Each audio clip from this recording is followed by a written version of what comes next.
کہا کہ فلاح پانا تمہاری ضرورت ہے، اور فلاح کیسے ہوگی؟ تزکیے سے حاصل ہوگی۔ اور تزکیہ کیا ہے؟ تزکیہ تمہارے باطن کی ستھرائی کا نام ہے، اندر کی پاکیزگی کا نام ہے، تمہارے دامن کی عفت کا نام ہے، تمہارے خیالوں اور سوچوں کی طہارت کا نام ہے، تمہارے طرز معاشرت کی خوبصورتی کا نام ہے، تمہارے انداز حیات کی ندرت کا نام ہے، تمہاری زندگی کا جمال تزکیہ ہے، خوبصورتی تزکیہ ہے۔ اللہ کی حرام کردہ چیزوں سے بچنا، اس کی ممنوعات سے محفوظ رہنا، حتیٰ کہ مکروہات سے بھی، اور یہاں تک کہ ایسی سوچ سے بھی، ایسے خیال سے بھی، ایسے وسوسے سے بھی اپنے آپ کو بچانا، اس کو تزکیہ کہا جاتا ہے۔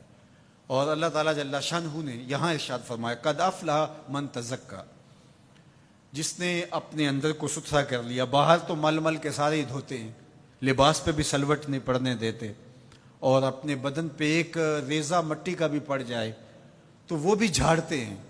کہا یہ بھی اچھی بات ہے، اسلام ستھرائی کا دین ہے، صفائی کا دین ہے، لیکن اس سے کہیں زیادہ اہمیت ہمارے باطن کی صفائی کی ہے، ہمارے اندر کے ستھرا ہونے کی ہے۔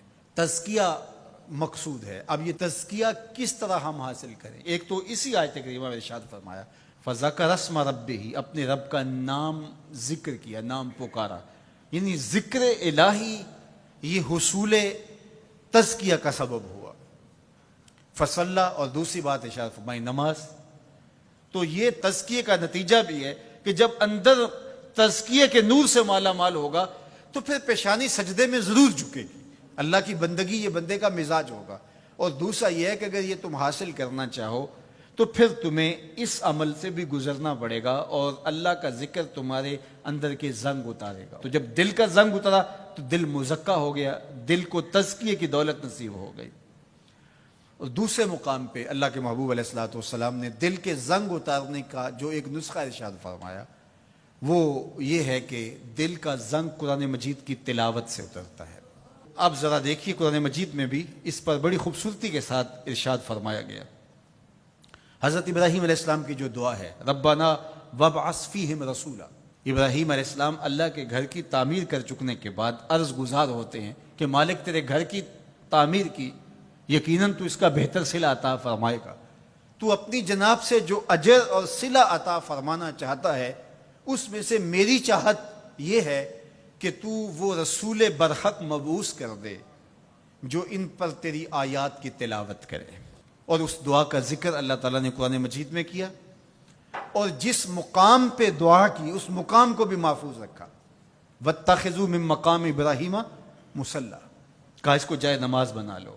آپ نے حج یا عمرے کی سعادت پائی ہو تو وہاں مطاف سے تو ہر رکاوٹ اٹھائی جاتی ہے کہ طواف کرنے والوں کو کوئی دقت نہ ہو، اور یہاں یہ پتھر نصب کیا ہوا ہے، یا اللہ تیرے گھر کے سامنے یہ پتھر تو نے تو پتھروں سے دور ہٹایا تھا، لیکن اس پتھر کے نیڑے آ کے سجدہ کرنے کا کہا گیا۔ وَاتَّخِذُوا مِن مَّقَامِ إِبْرَاهِيمَ مُصَلَّى، طواف کر لیا، عمرہ کر لیا، حج کی سعادت پائی، طواف زیارت کر لیا، لیکن کہا کہ تمہارا طواف نہیں مانوں گا جب تک 2 رکعت یہاں نہیں پڑھو گے جہاں میرے یار کے قدم لگے۔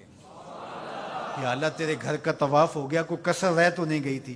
کہا محبت کی بولی جانتے ہو تو یار کا ڈیرا اچھا لگتا ہے، اتنی دیر تک تمہارا طواف ہی قبول نہیں جب تک یہاں ماتھا نہیں رگڑو گے جہاں میرے یار کے، میرے خلیل کے قدم لگے۔ اب وہاں پیشانی رگڑائی جا رہی ہے اور وہاں ماتھا رگڑا جا رہا ہے۔ کہا یہ مقام ابراہیم ہے، یہ عزت کا مقام ہے، اس پتھر کے نیڑے لایا جا رہا ہے۔